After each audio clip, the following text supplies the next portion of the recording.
If you are just joining us, you are joining us at one of the magic moments in the sport. Double fault! Michael Chang has won the match. It had been over 2 decades since the open era of tennis began. The likes of Ivan Lendl, John McEnroe, Jimmy Connors, Mats Wilander, and many other top players dominating the ATP Tour during the late 80s. 17-year-old Michael Chang was pitted against the world number 1 Ivan Lendl in the 1989 French Open fourth round.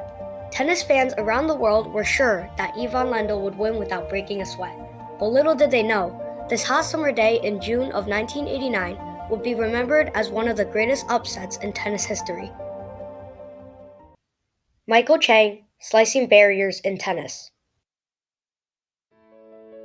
Before turning pro, Michael Chang reached number 157 in the ATP as an amateur, and was the youngest male to win a main draw at the US Open at the age of 15. After these successful years as a junior player, Chang opted to drop out of San Diego High School to become a professional tennis player. This brings us to the 1989 French Open fourth round. Chang had just given up one set in his first 3 matches, including a win over fellow American Pete Sampras. This match would prove to be the opposite.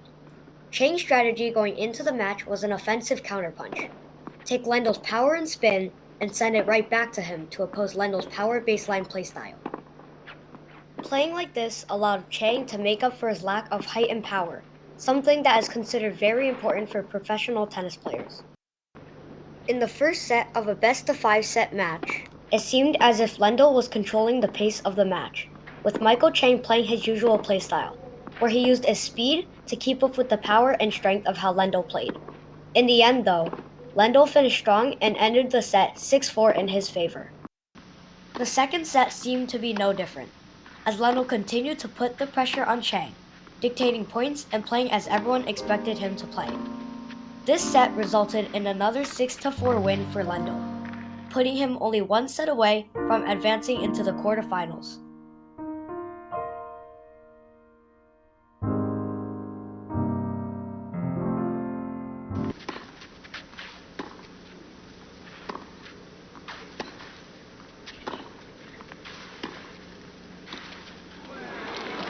Well, we got there.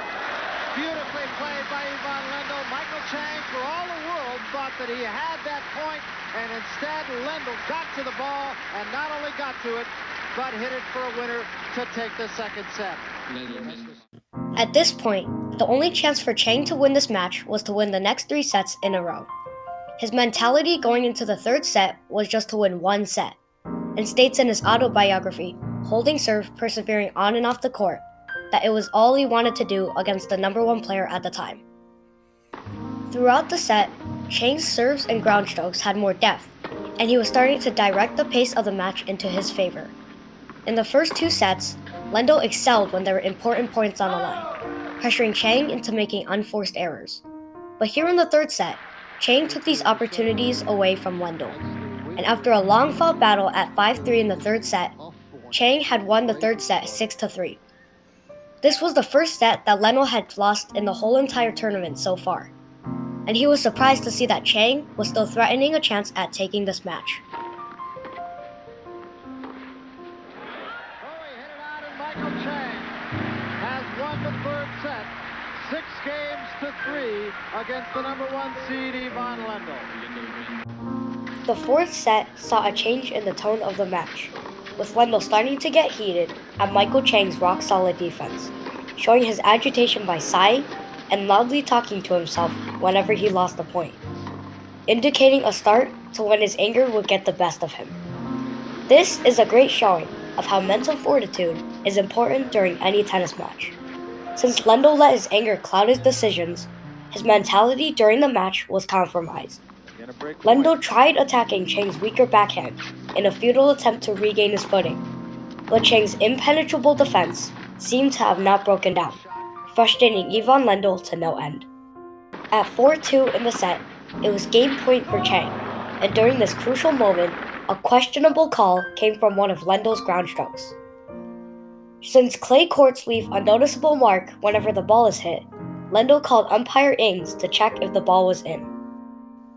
The shot was officially called out, and after a back-and-forth dispute between umpire Ings and Ivan Lendl, Lendl returned to the court, reaching his breaking point and erupting in shouts.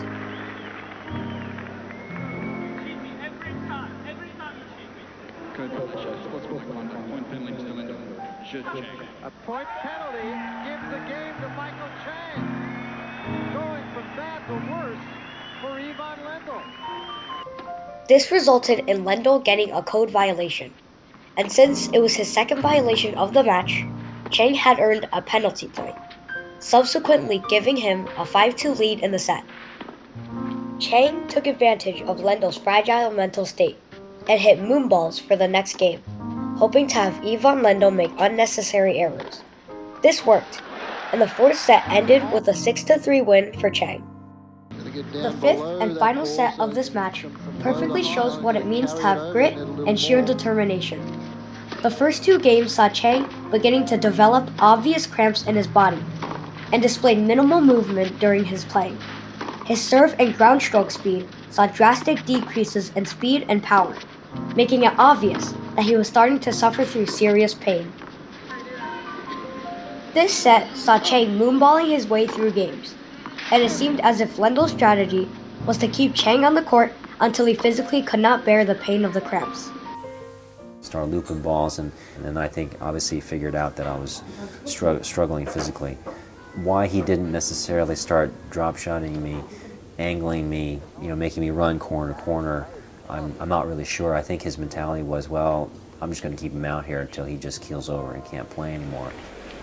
Chang guzzled down water and bananas every chance he could, even getting a code violation for taking too long in between points. 2-1 in the fifth set was when Chang started to think to himself about the outcome of this match. He was 17 years old on the most famous clay court in the world, going up against the world number one. If he had quit then, he would be known as the kid who could not fight off Ivan Lendl. He started walking to the umpire in hopes of forfeiting the match, and had a thought pop in his head. His mindset was to finish this match regardless of the outcome. I started to actually physically walk toward the chair umpire, and I got to the service line, and I got an unbelievable conviction in my heart. My goal right now is to finish this match, whether I win, whether I lose. At 4-3, it was Michael Chang's serve. He was about to serve, and in a spur of a moment, he decided to serve underhand. Since it had so much side spin on it, Lendl was unable to hit a decent shot off of the serve. Chang was able to punish quickly.